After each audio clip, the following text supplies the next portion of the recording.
Bank sir ఈ notes చిరిగిపోయాయి. కొన్ని notes అయితే 2 ముక్కలు అయిపోయినాయి.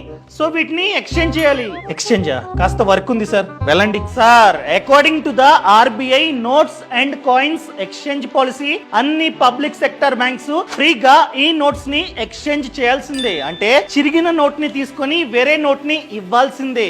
ఒకవేళ ఇవ్వం అని చెప్తే మాకు బ్యాంకింగ్ అంబుడ్స్మన్ లో కంప్లైంట్ ఇవ్వడానికి రైట్ ఉంది. కంప్లైంట్ ఇస్తే మీ బ్యాంకు 10,000 వరకు పెనాల్టీ కట్టాల్సిందే. ఇస్తాగండి. Sir sir sir sorry cool urgent work ఉంది అందుకని అలా అన్నా.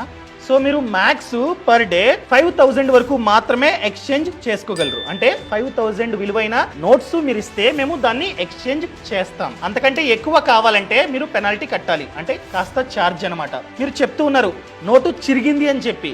ఎగ్జాంపుల్ గా ఎడ్జ్ చిరిగింది. సో ఆ ఎడ్జ్ పార్ట్ మీ వద్ద లేదు. రిమైనింగ్ 80% ఆఫ్ నోటు మీ వద్ద ఉంటే 100% ఆఫ్ వాల్యూ మేమైతే ఇస్తాం. అంటే 500 నోటు 500 మేమైతే ఇంకొక నోటు ఇస్తాం. అదే హాఫ్ కి చిరిగింది, హాఫ్ నోటు మీ వద్ద లేదు, హాఫే ఉంది. సో 50% ఆఫ్ నోటు మీ వద్ద ఉంది కాబట్టి 50% ఆఫ్ వాల్యూ మేమైతే ఇస్తాం. అదే విధంగా పిచ్చి పిచ్చి రాతలు గీతలు అన్ని ఉన్నాయి అయినా కూడా వేరే నోటు మేమైతే ఇస్తాం. అంటిల్ ఆ రాతలు మతపరంగా పొలిటికల్ పరంగా ఉంటే మేము ఇవ్వం. Thank you sir. ఇలాంటి సమాచారాన్ని ఖచ్చితంగా మీరు షేర్ చేయాలి.